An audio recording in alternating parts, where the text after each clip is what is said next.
చైతన్యం చేయడము, హిందువులను ఏకతాటికి తీసుకురావడము. ఈ దేశం నాది, ఈ దేశ పౌరులు నా వాళ్ళు, ఈ దేశంలో ఉన్నటువంటి ధర్మం నాది, ఈ దేశంలో ఉన్న దేవాలయాలు నావి, ఎక్కడ చిన్న జాగాలో ఇబ్బంది అయినా కూడా ఇది నా దేశం అనేటువంటి పరిస్థితి తీసుకురావడానే రాష్ట్రీయ స్వయం సేవక సంఘ్ యొక్క కార్యము. ఇది ఎక్కడ జరుగుతుందంటే కేవలం శాఖలో జరుగుతుంది. శాఖ అంటే కేవలం ఆటలు పాటలు కథలు మన్నీతి కథలు ఇవి వినడమే, ఒక గంట సేపే చూస్తే బ్రహ్మాండం. ఒకసారి విదేశీయులందరూ కూడా వచ్చారు. అరే ఇంత పెద్ద సంస్థ, ప్రపంచంలో గొప్ప సంస్థ ఆర్ఎస్ఎస్ 100 సంవత్సరాల నుంచి ఏకైక లక్ష్యంతో విడిపోకుండా మనతో పాటు కమ్యూనిస్టు సంఘం ప్రారంభమైంది. అప్పుడే అది అనేక ముక్కలుగా చీరి ముక్కలైపోయింది, 20 వక్కలైపోయింది. కానీ ఆర్ఎస్ఎస్ అప్పటి నుంచి ఇప్పటి వరకు ఒకే సిద్ధాంతం కొరకు ఈ దేశమే ప్రథమ కర్తవ్యం, ఈ దేశాభివృద్ధి దేశభక్తే ప్రథమ కర్తవ్యంగా పనిచేస్తుంది. అటువంటి సందర్భంలో విదేశీయులు వచ్చారు. అరే ఇక్కడ ఆర్ఎస్ఎస్ శాఖ నడుస్తుందట, బ్రహ్మాండంగా ఉంటుందట, దాన్ని చూద్దాం వీడియోలు తీద్దామని చెప్పి పెద్ద కెమెరాలు పట్టుకుని వచ్చి బొంబాయికి వచ్చారు. చలో పలానా రోజు శాఖ నడుస్తుంది మొత్తం చూస్తాం కదా. సినిమా తీస్తే ఎట్లా అయితే కెమెరాలు అన్నీ తీసుకొని వచ్చారు, ఆడ పెట్టేశారు. ఒక ఆయన వచ్చిండు, విజిలేసిండు. ఆయన విజిలేయగానే ఒక 4-5 వచ్చారు, కొంచెం వాడుకున్నారు, పాట పాడుకున్నారు, నమస్తే సదావసలే పాట ప్రార్థన చేసేసారు, వెళ్ళిపోయారు. వీళ్ళందరూ అయిపోయింది. చూస్తూనే ఉన్నాను. ఇంకా వీళ్ళు ఏమనుకుంటారు, ఎవరో గొప్ప వాళ్ళు వస్తారు, ఎవరో పెద్దవాళ్ళు వస్తారు, పెద్ద సమూహం వస్తుంది, ఇది చేస్తారు అది చేస్తారని చెప్పి వీళ్ళు కెమెరాలు అట్లే పెట్టుకొని ఉన్నారు. ఇదంతా అయిపోయింది. పిల్లలు వచ్చిర్రు, ఆడుకున్నారు, వెళ్ళిపోయారు. తర్వాత ఏమైనా ఇంకా వస్తలేరని చెప్పి వీళ్ళు అడుగుతారు. ఏంటి సార్ అయ్యో శాఖ అన్నారు కదా, పెద్దవాళ్ళు వస్తారు కదా అంటే శాఖ వచ్చిర్రా, అయిపోయి సార్ ఇప్పుడు విజిల్ ఇచ్చిర్రా, ఇచ్చిర్రు, ఆడుకున్నారా, ఆడుకున్నారు, పాట పాడినరా, పాట పాడినరు. అరే నమస్తే చదవతల పాఠం చదివినరా, చదివిరు, గదే శాఖ. అరే గంతేనా? అరే ఇంత చిన్న శాఖలో ఇంత చిన్న కార్యక్రమంలో ఇంత గొప్ప వాళ్ళు తయారైనరా. ఇవాళ మనకు తెలుసు రాష్ట్రీయ స్వయం సేవక సంఘ్ 100 సంవత్సరాలుగా కేవలం హిందూ సంఘటన కదా, ఎన్ని పనులు చేసిరో మనం ఒక్కసారి తెలుసుకోవాలి. ఈ మధ్యలో మన దగ్గర 1979-80 ప్రాంతంలో మద్దునూరులో అగ్ని ప్రమాదం జరిగింది. చాలా ఏజ్డ్ వాళ్ళకు తెలుసు. అనేక గుడిసెలు ఇండ్లు కాలిపోయినాయి. అప్పుడు డాక్టర్ జనార్దన్ గారు ఐ డాక్టర్ ఉండే, వారి ఆధ్వర్యంలో అనేకమైనటువంటి వస్తువులు సేకరణ చేసి, దూలాలు వాసాలు సేకరణ చేసి ఇండ్లు కట్టించాం. అంతేకాదు ఇవాళ రామ మందిరం తెలుసు మీకు, అనేక 100 సంవత్సరాలుగా పోరాడు అనేక వేల మంది వసూలు పోశారు. విశ్వ హిందూ పరిషత్ ఆధ్వర్యంలో అయోధ్య రామ జన్మభూమి ఆధ్వర్యంలో అనేక ఉద్యమాలు చేసేసి ఇవాళ రామాలయాన్ని మనం అయోధ్యలో సాకారం చేసుకున్న సందర్భం మీకు తెలుసు. అంతేకాదు ఏడుకొండలవాడ వెంకటరమణ అని చెప్పి ప్రతి సంవత్సరం ఏడుకొండలవాడ దగ్గర పోతాం. రాజశేఖర రెడ్డి గారు ఏం చేశారంటే, తిరుపతి అంటేనే 7 కొండలు, దాన్ని ఏం చేశాడు తెలుసా, 5 కొండలు వేరే మతానికి ఇవ్వడం కొరకు ప్లాన్ చేసి ఒక జీవో తీశాడు. తిరుపతి 7 కొండలు కాదు 2 కొండలే అని చెప్పేసి. దాని మీద రాష్ట్రీయ స్వయం సేవక సంఘ్ కార్యకర్తల ఆధ్వర్యంలో పెద్ద ఉద్యమం చేశాం. 6 నెలల్లో తిరిగి మళ్ళీ 7 కొండలని జీవో తీసుకొచ్చేదాకా విడిచిపెట్టలే. వాళ్ళ అరవింద్ ఐఏఎస్ రిటైర్డ్ డీజీపీ ఆధ్వర్యంలో పెద్ద ఉద్యమం చేయడం జరిగింది. మీరు అనుకోవచ్చు అక్కడెక్కడ ఆర్ఎస్ఎస్ ఏమి చేయదండి, ఆర్ఎస్ఎస్ పేరుతో ఏం జరగదు. కానీ ఎవరు చేస్తారు, ఈ శాఖలో తయారైనటువంటి రాష్ట్రీయ స్వయం సేవక సంఘ సభ్యులు మాత్రమే తయారు చేస్తారు. ఎక్కడ ఆర్ఎస్ఎస్, ఇక్కడ సేవా కార్యక్రమాలు పాల్గొంటాం, అక్కడ ఏం ఆర్ఎస్ఎస్ పేరు ఉండదు, ఆర్ఎస్ఎస్ ఏం చేయదు. ఎవరు చేస్తారంటే ఈ సభ్యులు స్వయం సేవకులు ఎవరైతే అనేక రంగాలలో ప్రయత్నం చేస్తూ అనేక రంగాలలో ముందుకెళ్తూ ఆ విధంగా పనిచేయడం జరుగుతుంది. కాబట్టి అనేక గొప్ప చెప్పుకుంటూ పోతే 2 రోజులైనా కూడా 150,000 సేవా కార్యక్రమాలు నడుస్తున్నాయి. ఇవాళ మనకు తెలుసు జగిత్యాలలో వాల్మీకి ఆవాసం ఉంది, ఆర్ఫన్స్, అమ్మ నాన్న లేనటువంటి పిల్లలను 30 సంవత్సరాల నుంచి కూడా మనం వాళ్ళందరూ ఉద్యోగంలో స్థిరపడే వరకు కూడా మనం చదివిస్తున్నాం. ఎవరు చేస్తున్నారు, రాష్ట్రీయ స్వయం సేవక సంఘం యొక్క సేవా భారతి ఆధ్వర్యంలో. అటువంటి మన తెలంగాణలో 15 పాఠశాలలు నడుస్తున్నాయి. వైదేహి అనే అమ్మాయిల ఆవాసం ఉంది హైదరాబాద్లో. అసలు అమ్మ అంటే ఎవరో తెలియదు, నానంటే ఎవరో తెలియదు. అటువంటి వాళ్ళని తీసుకుపోయి అప్పుడు పెళ్లి చేసే వరకు, పెళ్లి కూడా దాతలను తీసుకొచ్చి కన్యాదానం చేసే విధంగా కూడా ప్రయత్నం 30-40 సంవత్సరాలుగా నడుస్తుంది. ఈ విధంగా చెప్పుకుంటూ పోతే అనేక కార్యక్రమాలు. ఆర్ఎస్ఎస్ అంటే కేవలం అందరూ అనుకుంటారు ఇది ఏదో మత సంస్థ, ముస్లింలకు వ్యతిరేకము, క్రిస్టియన్లకు వ్యతిరేకం, ఎవ్వలకు వ్యతిరేకం కాదండి. హిందువులను చైతన్యం చేయడమే గొప్పవని, హిందువులకు ఆపదత్తి ఆదుకోవడమే గొప్పవని. ఆ కార్యంలో ఎందుకు అంటే ఈ దేశవాసులు హిందువులు, వాళ్ళందరూ కూడా ఏదో పేరుతో మారినటువంటి వ్యక్తులే తప్ప వాళ్ళు మారిండ్రు మన వాళ్ళే, మన అమ్మ, అక్క, చెల్లె, మామయ్య వీళ్ళందరూ మన వాళ్ళే. కానీ ఏదో పద్ధతిలో మోమాటంతో మారిండ్రు. మారినాక ఏమవుతుండ్రు? వాళ్ళకు మనకు శత్రువులు అవుతుండ్రు. మన ప్రసాదం తింటున్నా చెప్పండి, వాళ్ళ ప్రసాదం మనం ఎందుకు తినాలి? మన గుడికి వస్తున్నా చెప్పండి, వాళ్ళ దగ్గరికి ఎందుకు పోవాలి? మనందరం కలిసి ఉందామన్నాం. పాకిస్తాన్ విడిపోయినప్పుడు ముస్లింలందరూ పాకిస్తాన్కి వెళ్ళి మాది వేరే మతం కాబట్టి మాకు ప్రత్యేక రాజ్యం కావాలన్నారు, తీసుకొని అన్నారు. ఏమైపోయింది? మన పెద్ద వాళ్ళందరూ కూడా వీళ్ళందరూ అక్కడికి వెళ్ళిపోవాలి. కానీ మన నాయకుల దురదృష్టం ఏంటంటే, మన దౌర్భాగ్యం, మీరు మాతో ఉన్నా పర్వాలేదు అన్నారు. మనందరం కలిసి ఉందామన్నారు. కలిసి ఉంటున్నామా? ఎప్పుడు కలిసి ఉంటున్నామా? ఎందుకు కలిసి ఉంటలేం చెప్పండి? మనం అందరం సమానమని చూస్తాం.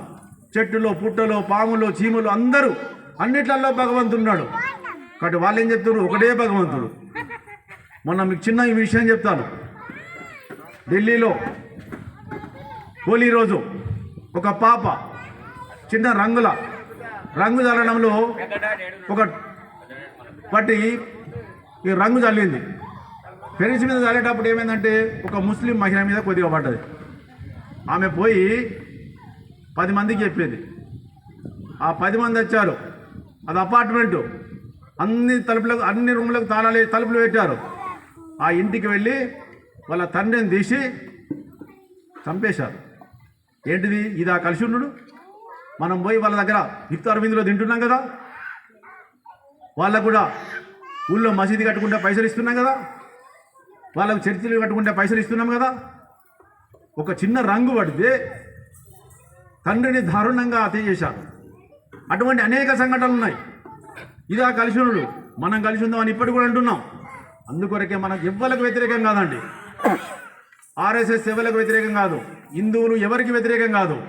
కాబట్టి మనము సరిగా లేకపోవడం వల్లనే ఇవాళ అనేక సమస్యలు వస్తున్నాయి. పార్టీ కార్యకర్త మన హిందువులు అన్ని పార్టీలలో ఉన్నారు, ఉండాల్సిందే. ఈ పార్టీలో ఉండు, ఆ పార్టీలో ఉండదని మనం అనట్లేదు. కానీ హిందుత్వ ఎజెండా, హిందూదికి అన్యాయం జరిగినప్పుడు ఏ పార్టీ అయినా కూడా ముందుకు రావాలి. నీ పార్టీలో ఒక వ్యక్తి అంటాడు, ఏమంటాడు? నా పార్టీ కేవలం ఫలాని వర్గం కొరకే పనిచేస్తున్నాం అంటారు. దానిలో 80% హిందువులు ఏం చేస్తున్నట్టు, ఏం మాట్లాడుతున్నట్టు ఆలోచన చేయన్నా మన వద్ద? ఎందుకు ఆలోచన చేయదు? అందుకొరకు ఏంటంటే పార్టీ ఉండద్దని అనట్లేదు, అన్ని పార్టీల వాళ్ళు ఉండాల్సిందే, అందరూ ఉండని. కానీ హిందుత్వ ఎజెండా కూడా ఉండాలి. వాళ్ళు ఏ విధంగా వాళ్ళు నలుగురుండి ఆ పార్టీలో వాళ్ళ ఎజెండాను అమలు చేస్తున్నప్పుడు హిందువులుగా మనమేం చేస్తున్నట్టు? ఇది లేకపోతే, ఇది జరగకపోతే కేవలం వాళ్ళ లక్ష్యం ఒకటే, 2047లో ఇది ఒక పాకిస్తాన్, మరొక పాకిస్తాన్గా తయారైద్దామంటారు. ఇంకొకరు అంటారు 2047లో ఇది ఒక క్రిస్టియన్ రాజ్యంగా ఏర్పడేద్దామని వాళ్ళ ఎజెండా ఉంది. మరి మన ఎజెండా ఏంటిది? మనమేం చేయాలి? ఇది కేవలం ఆర్ఎస్ఎస్ చేస్తే సరిపోదు. మేము అనేక విధాలుగా ప్రయత్నం చేస్తున్నాము. ఇవాళ ఆర్ఎస్ఎస్ ఉంది కాబట్టి, ఆ రోజు శివాజీ ఉన్నాడు కాబట్టి హిందుత్వం ఉంది. ఈరోజు ఆర్ఎస్ఎస్ ఉంది కాబట్టి ఈ విధంగా ఉంటున్నాం, ఈ విధంగా మసులుతున్నాం. కాబట్టి కులం పేరుతో, మతం పేరుతో అనేక రకాలుగా చేస్తాం. ఒక రెడ్డి కులాన్ని మొన్న గరికపాటి వారు ఒక యాదవ కులాన్ని ఏదో చిన్నగా అంటే మొత్తం యాదవులందరూ లేచారు. సంతోషమే, లేవండి. నీ కులం తీసినప్పుడు చేసినప్పుడు హిందుత్వం గురించి మాట్లాడితే మనమందరం ఎందుకు లేవద్దు? రెడ్డి కులాన్ని మాట్లాడితే లేస్తావు, యాదవ కులాన్ని మాట్లాడితే లేస్తావు, శాతవాహన కులాన్ని మాట్లాడితే లేస్తావు, వెలవ కుమార్ని మాట్లాడితే లేస్తావు, వైశ్య కులాన్ని మాట్లాడితే లేస్తావు. మరి హిందుత్వం ఏంటిది? ఎవరిది హిందుత్వం? మనది కాదా? మనది అవునంటారే కాదా? మనదేనా కాదా? మనందరం రాముని వారసులం, కృష్ణుని వారసులం, అవునా కాదా? అందరం హిందువులం. మరి హిందుత్వాన్ని గురించి మాట్లాడితే మనం ఏం చేద్దాం? కాబట్టి కులాలను పక్క పెడతాం. గడప లోపలనే కులం, గడప దాటిన వెంటనే హిందువులం. ఈ సమస్యను ముందుకు తీసుకురాకపోతే, ఈ విధంగా సంఘటన కాకపోతే 10 సంవత్సరాలలో మన పిల్లల యొక్క భవిష్యత్తు, మన మహిళల యొక్క భవిష్యత్తు, మన యొక్క భవిష్యత్తు కేవలం హిందూ మహాసముద్రమే. మిగతా వాళ్ళకి అనేక దేశాలు ఉన్నాయి, కానీ హిందుత్వానికి ఏదైనా జరిగితే ఎక్కడికి వెళ్ళాల్సి ఉంటుంది? ఒక్క దేశం కూడా లేదు. అన్ని దేశాలు కూడా మారిపోయినాయి. చేతగాక దద్దమ్మలైపోయి వాళ్ళన్ని మతాలను వదులుకొని ఆ మతాల్లోకి వెళ్ళిపోయారు. కొన్ని దేశాలు క్రిస్టియన్లు అయిపోయినాయి, కొన్ని దేశాలు ముస్లింలు అయిపోయినాయి. అనేక వందల సంవత్సరాలుగా 1000 సంవత్సరాలు మనం బానిసలు ఉన్నా, 1000 సంవత్సరాలు విదేశీయులు మనల్ని పరిపాలించిన ఇవాళ భారతదేశంగా ఉంది, హిందుత్వంగా ఉంది. కారణం ఏంటి? మన ధర్మాచార్యులు చూపినటువంటి దారి, మన శివాజీ చూపినటువంటి దారి, మన రాముని చూపినటువంటి దారి, మన కృష్ణుడు చూపినటువంటి దారి. దానివల్లనే మనము ఈ విధంగా ఉన్నాము. ఇవాళ అనేక మంది ధర్మాచార్యులు ఎక్కడైతే ఆపద కలుగుతుందో అప్పుడు ఏదో రూపంలో భగవంతుడు చెప్పాడు, యదా యదా హి ధర్మస్య, ఎక్కడైతే అధర్మం వెలుస్తుందో అప్పుడు తప్పకుండా నేను ఉద్భవిస్తాను. ఇప్పుడు కలికాలం ఎవరు వస్తారు? భగవంతుడు రారు, భగవంతుని రూపంలో ఉన్నటువంటి మానవులు మాత్రమే వస్తారు. అందుకే డాక్టర్జీ 1989లో మన దగ్గర ఉన్నటువంటి కందకుర్తి నిజామాబాద్ జిల్లాలో జన్మించాడు. కాబట్టి ఇక్కడ నైజాం పరిపాలనలో బ్రాహ్మణ కుటుంబానికి ఇబ్బందుల వల్ల నాగపూర్ వెళ్ళడం జరిగింది. కాబట్టి అటువంటి వ్యక్తి వల్లనే ఇవాళ 100 సంవత్సరాలుగా దేశంలో 150,000 కార్యక్రమాలు జరుగుతున్నాయి. ఇవాళ మనందరం కూడా ఇవన్నీ కప్పుకొని తిరుగుతున్నాము అంటే, బొట్టు పెట్టుకొని తిరుగుతున్నామంటే కారణం రాష్ట్రీయ స్వయం సేవక్ సంఘ్. ఇది కేవలము ఏ వర్గానికి వ్యతిరేకం కాదు, మనం కాపాడుకోవడానికి ఉన్నటువంటిది. కాబట్టి అందుకొరకే దయచేసి చిన్న సంఘటన చెప్తూ ముగిస్తున్నాను. ఒక అబ్బాయి బండి తీసుకొని పోతాడు, ఎదుటి వర్గం ఇద్దరు వచ్చి బండికి పెట్టారు. బండి ఏమైపోయింది? కింద పడ్డది. తప్పెవరు చేశారు? ఎదుటి వర్గం వాళ్ళు చేశారు. వెంటనే వాళ్ళు 10 మంది జమ అయిపోయారు.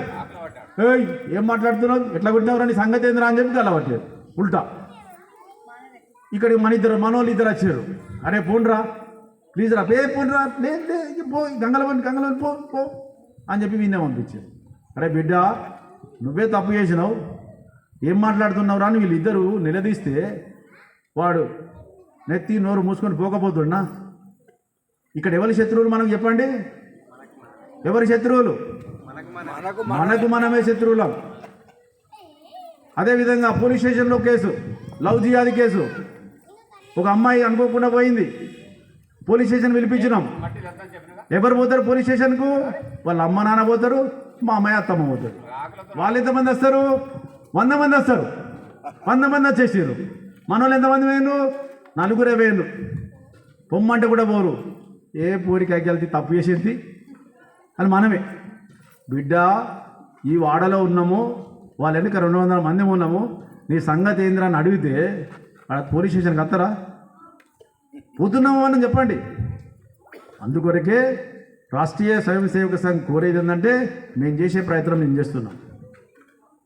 కాబట్టి ఇవాళ ప్రజలందరూ కూడా, వ్యక్తులందరూ కూడా, సమాజం అంతా కూడా కలిసికట్టుగా ఉండాల్సినటువంటి అవసరం ఉంది. నీ వ్యక్తిగతమైన నష్టం జరిగితే పెద్ద ఇబ్బంది లేదు, ఊరికి నష్టం జరిగినా, సమాజానికి నష్టం జరిగినా ఇబ్బందులు పడేటువంటి అవకాశం ఉంది. ఇవాళ కాశ్మీర్ అవుతుంది, రేపు పాత బస్తీ అవుతుంది, రేపు వెలుగటూరు దాకా కూడా వస్తుంది. అందుకొరకు ఏంటంటే, దయచేసి ఇక్కడ నుంచి మీరెవ్వరు గొప్ప పనులు చేయాల్సిన అవసరం లేదు.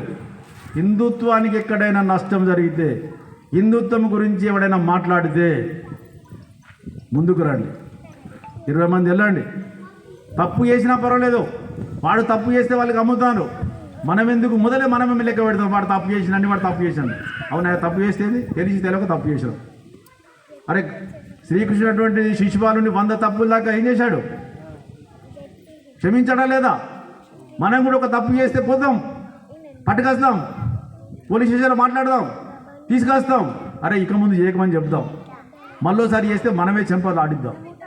ఇది మన పద్ధతి కావాలని చెప్పి కోరుతూ మరి అవకాశం ఇచ్చిన మీకు. కాబట్టి రాష్ట్రీయ స్వయం సేవక సంఘం ఏ పార్టీ కానీ, ఏ వ్యక్తి కానీ, ఏ మతానికి కానీ వ్యతిరేకం కాదు. కేవలం ఎజెండా హిందుత్వ ఎజెండా. ఈ దేశం హిందువులది, హిందువులందరూ సంఘటనంగా ఉండాలి, హిందుత్వమే ప్రధాన ఆధారము, హిందుత్వం లేకపోతే ప్రపంచమే లేదు. నచ్చిందా? ప్రపంచం అంతా మన దిక్కు చూస్తుంది. కారణం ఇవాళ అనేక మంది రాష్ట్రీయ స్వయం సేవక సంఘులు అనేక రంగాలలో పనిచేస్తున్నారు. కలెక్టర్ల కానించి మొదలు పెడితే, ముఖ్యమంత్రుల కానించి మొదలు పెడితే, ప్రధానమంత్రి వరకు మొదలు పెడితే అనేక మంది ఉన్నారు.